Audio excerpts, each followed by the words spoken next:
Greetings, my dear viewer. You're on the channel The Price of Cheating. The channel is for those who appreciate traditional family values and condemn adultery. So be sure to subscribe to the channel. Let's get started. George Garcia once thought his life was perfect. His wife, Patricia, seemed to embody all of his dreams. Beautiful, smart, and, as he believed, utterly devoted to him. They first met in college while both were engrossed in their respective studies. George was studying to become an engineer, and Patricia was on her way to becoming a lawyer. However, fate brought them together in a creative writing class, which neither of them had particularly chosen. Their last names, Anderson and Garcia, placed them next to each other by chance, and it was here that George first felt Patricia's charm. Though George wasn't the most attractive guy on campus, that didn't matter.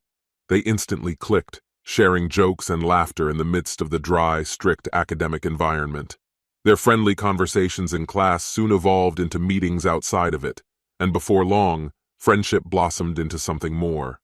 What started as light companionship quickly transformed into a relationship that provided both of them relief from the stresses of their studies.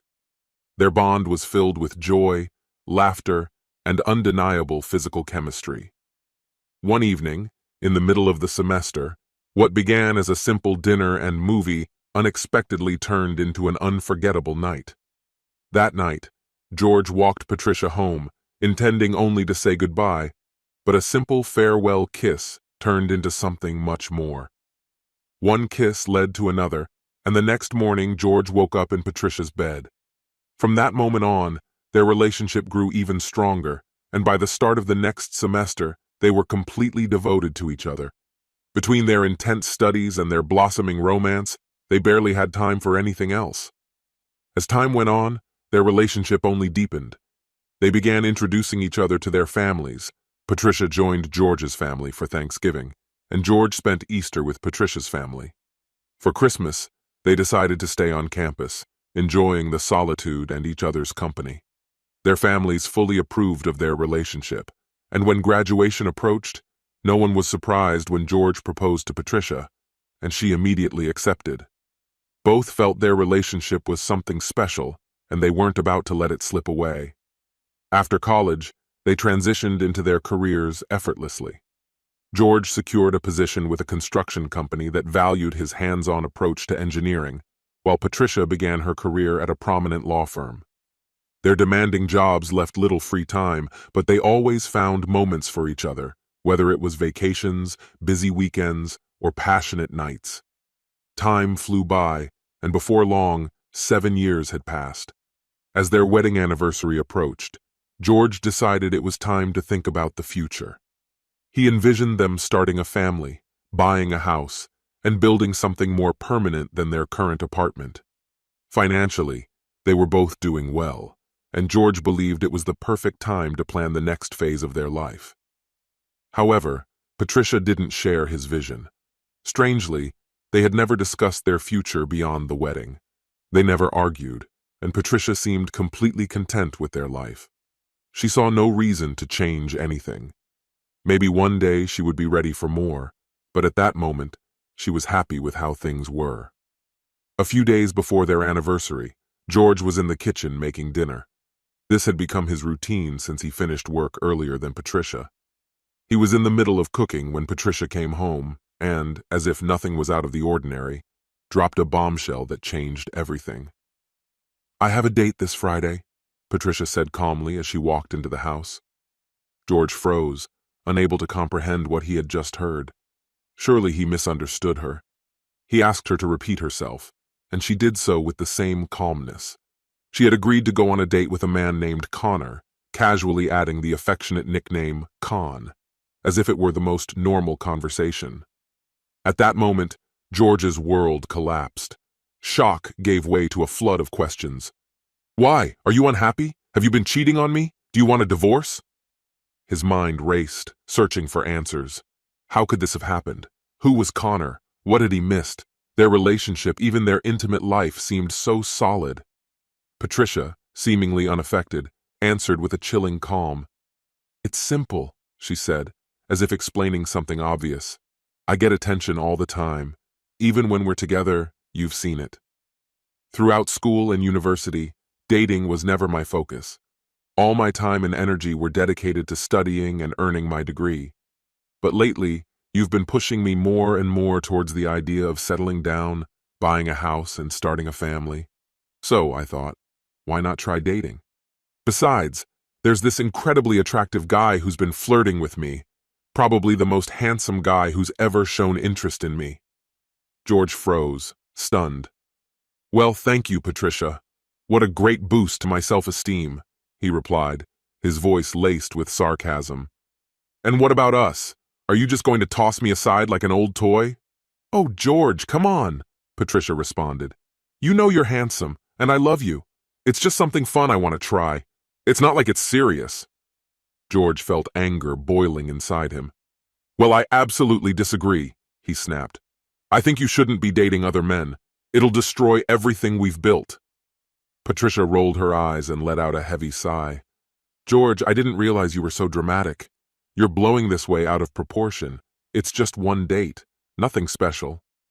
Deciding not to let her belittle him, George replied, Fine, if it's such a minor thing, then I'll go on a date too.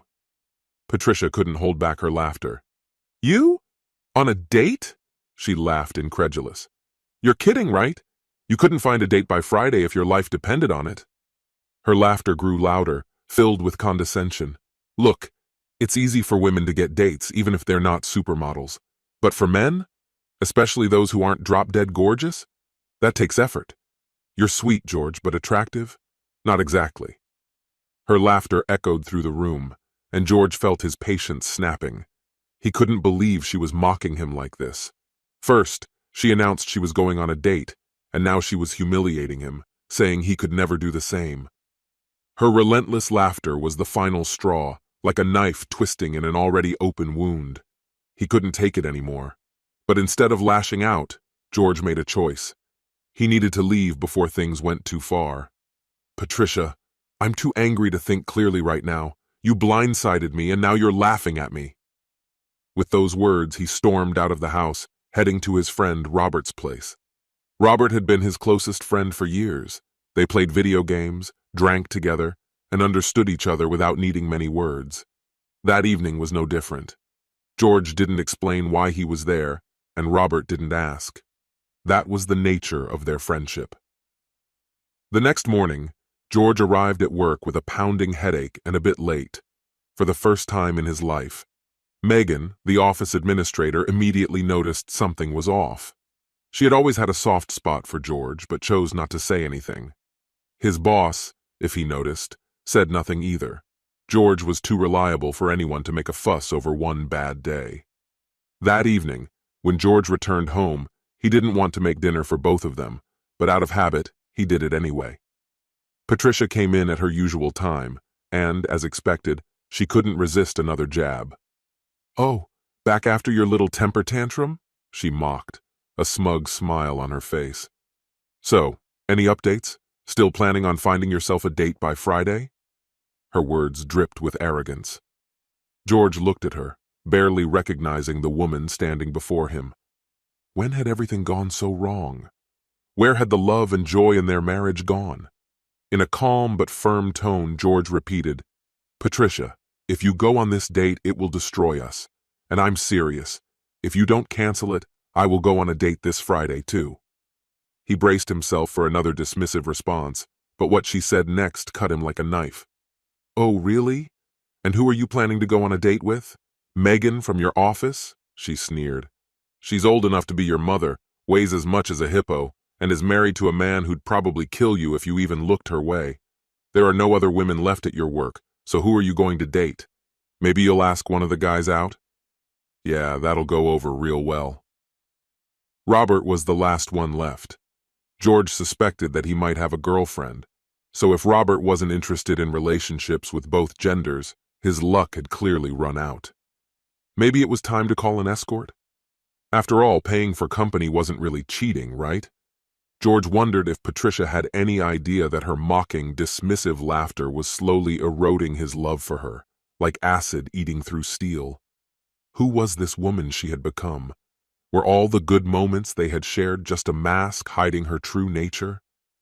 George felt utterly drained, not just physically, but spiritually. In silence, he headed to the bedroom. Patricia came in later, surprised to see that he was already fast asleep. It was usually George who initiated their intimate moments, but tonight he had no desire for that. She felt her usual longing, but waking him didn't even cross her mind. Their physical closeness had always been consistent, especially on weekends, so this sudden distance felt strange to her. By midweek, when Patricia came home from work, she found George furiously typing on his phone. They had always agreed, no phones after work, so they could focus on each other over dinner. The food was already ready, but George didn't even look up when she entered the room.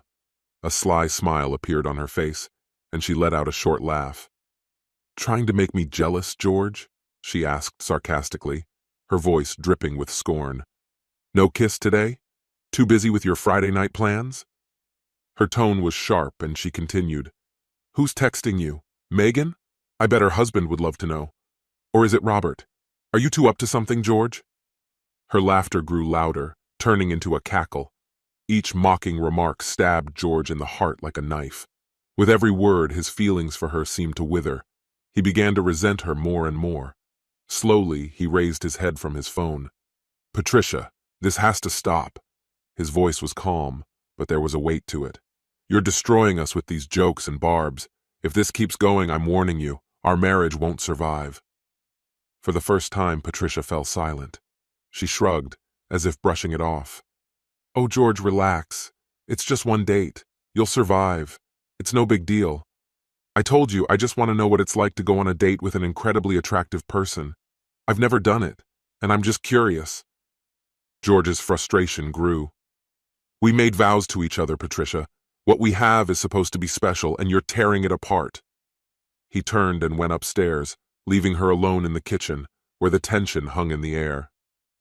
The next day, Patricia came home to an empty house. George arrived later, but something was different. His hair was freshly cut, styled in a way he hadn't worn it in years.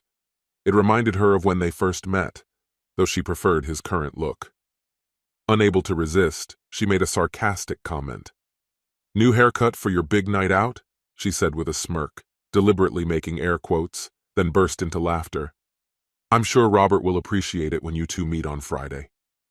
George completely ignored her, walked past, and headed to the bedroom to change. But what he saw in the bedroom only added fuel to the fire smoldering inside him. When he returned to the kitchen, Patricia was already waiting with that familiar smirk. "I noticed a Victoria's Secret bag on the dresser," she said innocently. "Interesting choice.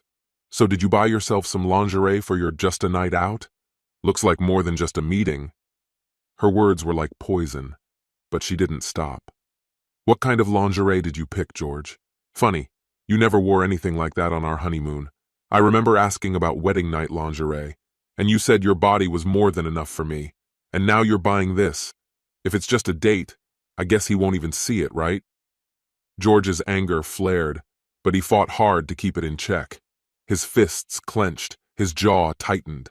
He wanted to explode, but somehow he managed to hold himself back. In the chaos of the last few days, George was barely keeping afloat. Patricia, whether blissfully unaware or completely indifferent to his inner turmoil, continued to behave as if nothing had changed. She seemed lost in her own thoughts, lightly smiling to herself. "You have to be a special kind of person," she said thoughtfully, her tone carefree, "to remain the most attractive guy." She cast a fleeting glance at George and casually shrugged. "It just makes me feel even more attractive." George's patience, already hanging by a thread, snapped. His words came out cold and sharp. "Oh, how great that my confidence is just fine," he responded sarcastically. But Patricia kept going in the same vein. "It's so important for me to see you in your underwear, and now some random guy gets that pleasure on what you call just a date?"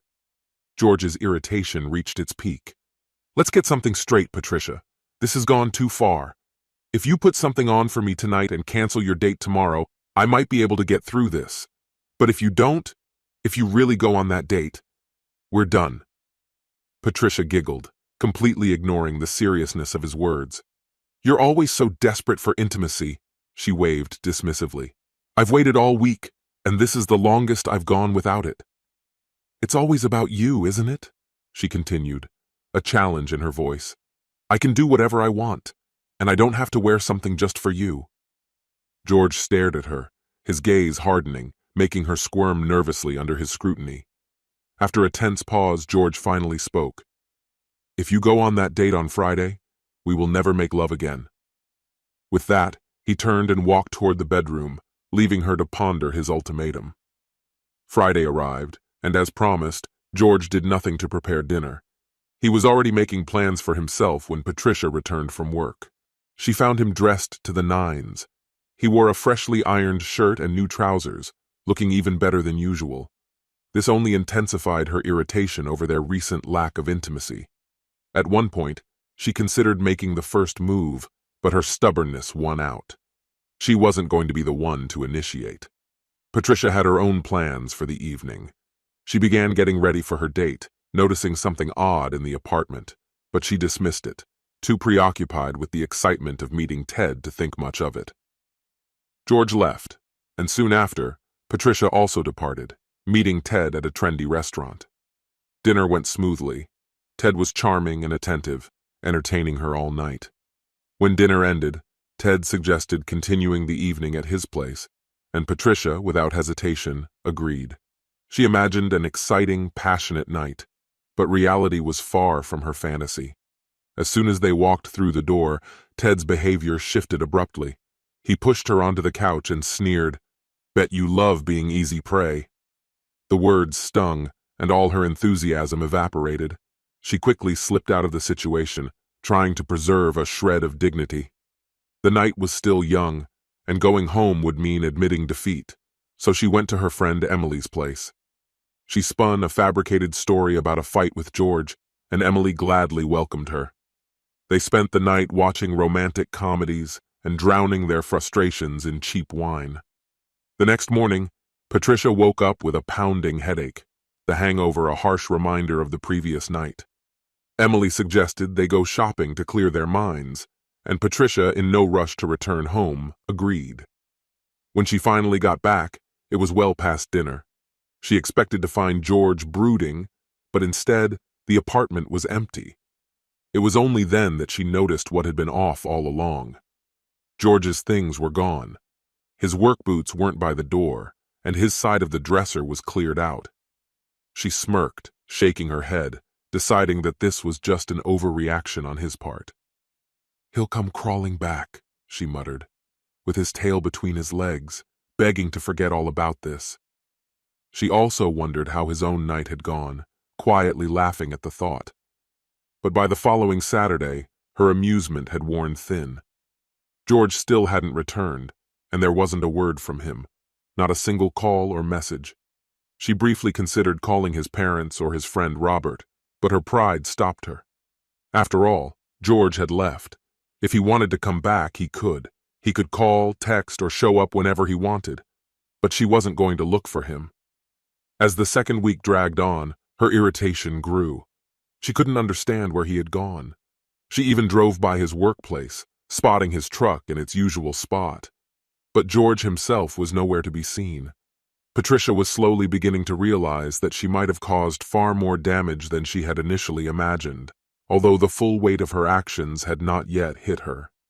Their relationship always seemed solid to her, so how had one simple date turned into such chaos?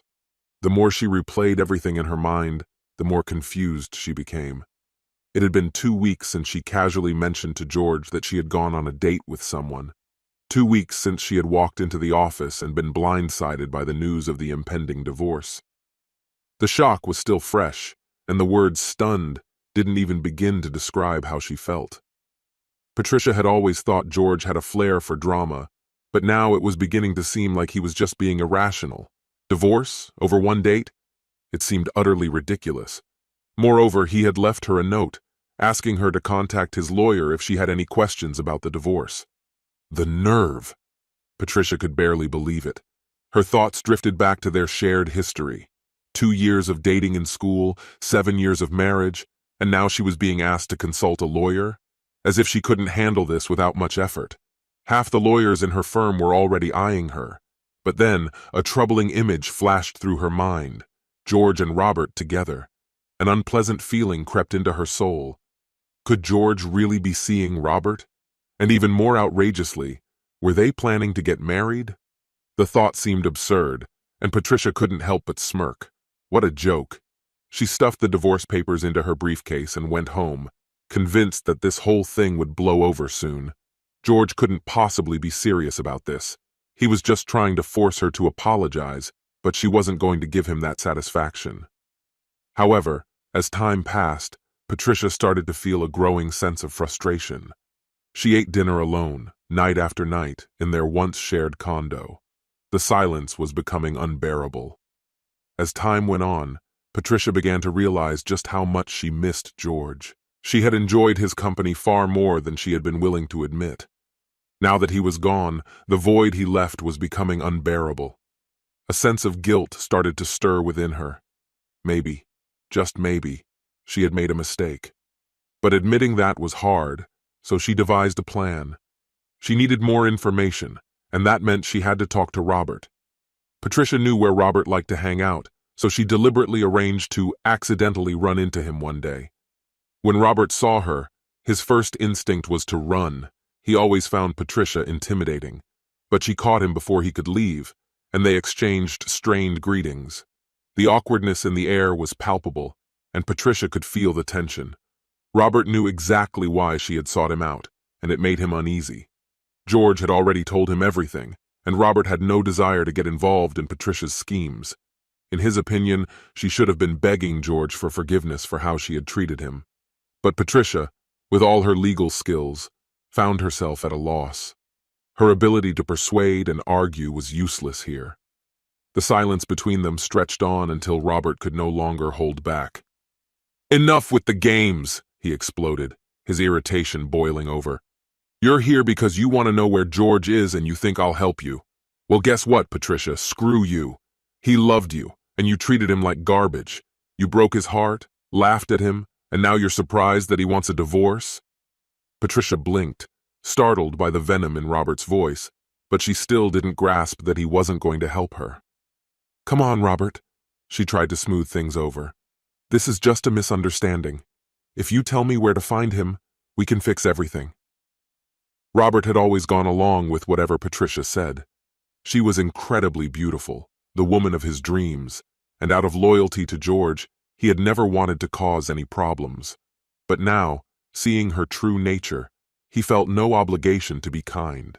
She didn't care about George, didn't care about their marriage, and she had proven that with her actions. He was ready to stop playing her games. "Patricia," he said with disdain in his voice, "we both know you're not here by accident.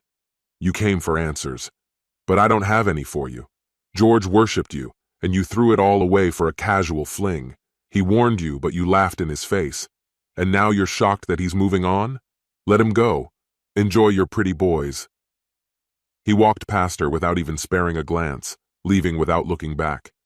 Patricia stood frozen, stunned by his words, but soon brushed off the entire situation. She convinced herself that Robert was no different from the others, just another man trying to seduce her, not worthy of her attention. Yet despite her outward confidence, something inside her remained unsettled, and she felt the urge to talk to someone. But who? Emily was out of the question.